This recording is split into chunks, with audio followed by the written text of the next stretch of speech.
कितने लोगों को आपको पता है कि ग़ज़वाए हिंद का नाम सुना है आप लोगों ने कि नहीं? ये ग़ज़वाए हिंद क्या है, ये क्या फिलॉसफी है? हमारा पड़ोसी मुल्क बताता है कि अल्लाह मियाँ कह के गए हैं, मोहम्मद साहब हमारे नबी कह के गए हैं, ये तो होना है। गाजी का मतलब समझते हैं आप लोग? गाजी उसे कहते हैं जो लड़ते लड़ते नॉन बिलीवर को मार दे, उसे गाजी का दर्जा मिलता है, बहादुरी का दर्जा मिलता है। ये ग़ज़वाए हिंद वही है। ग़ज़वाए हिंद की सिर्फ इतनी शॉर्ट में कहानी है कि पूरी दुनिया में जब तक इस्लाम का परचम नहीं फहरेगा तब तक ये इस्लाम कंप्लीट नहीं है। हमने पूरी दुनिया में फहरा दिया है, लेकिन सिर्फ पिछले 700-800 साल से हम भारत में इसे नहीं फहरा पा रहे हैं। लिहाजा लगातार रेजिस्टेंस भारत में मिल रहा है, और भारत में हमको जब तक गली गली मोहल्ले मोहल्ले इस्लामिक कानून नाफिज नहीं हो जाता, इस्लाम के मानने वालों की सरकारें नहीं बन जाती, इस्लाम के मानने वालों की गिनती नहीं हो जाती, तब तक ये ग़ज़वाए हिंद पूरा नहीं होगा। और उसी ग़ज़वाए हिंद का रास्ता है जम्मू। दिल्ली में ग़ज़वाए हिंद आसमान से नहीं आएगा, जम्मू से आएगा, उसी रूट से आएगा, क्योंकि वही रूट है, क्योंकि ग़ज़वाए हिंद का हम कमाल पाकिस्तान में भी देख रहे हैं।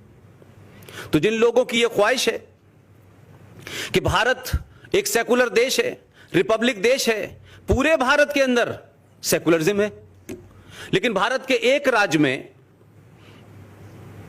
जो शांति प्रिय लोग हैं, जिनका धर्म भाईचारा सिखाता है, झूठी गलत कुरान की व्याख्या करके अपने हिंदुओं लोगों को अलग अलग कहानियां सुनाते हैं, और हिंदू कुरान शरीफ पढ़ता नहीं है, जानता नहीं है, लिहाजा उसी बात को मान लेता है। एक राज्य है सिर्फ पूरे देश में हमारे, जहां मुसलमान 70% मेजॉरिटी में हैं। उस राज्य में जो कुछ आप अखबारों से पढ़ते हैं वो अपनी जगह है।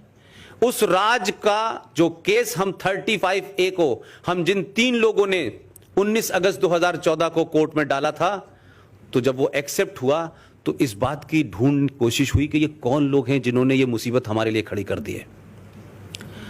तो भाई शुरू में तो अंदाजा नहीं था। कुछ बातें सार्वजनिक तौर पे मैं इसलिए कहने से थोड़ा सा अवॉइड करता हूं कि उसके परिणाम अच्छे नहीं होंगे।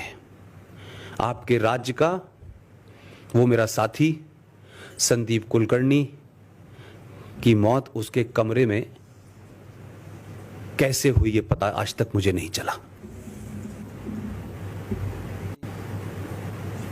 किसी सरकार ने नहीं पूछा कि ये शख्स जो स्वस्थ था, जिसने रात 10 बजे मेरे साथ खाना खाया, जिसको कोई टेंशन नहीं था, उसकी मौत उसके कमरे में कैसे हो गई, ये किसी ने नहीं बताया।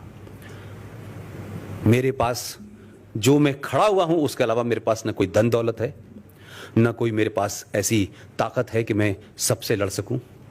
मेरे पास थोड़ी बहुत हिम्मत है, जिसलिए मैं लड़ रहा हूं।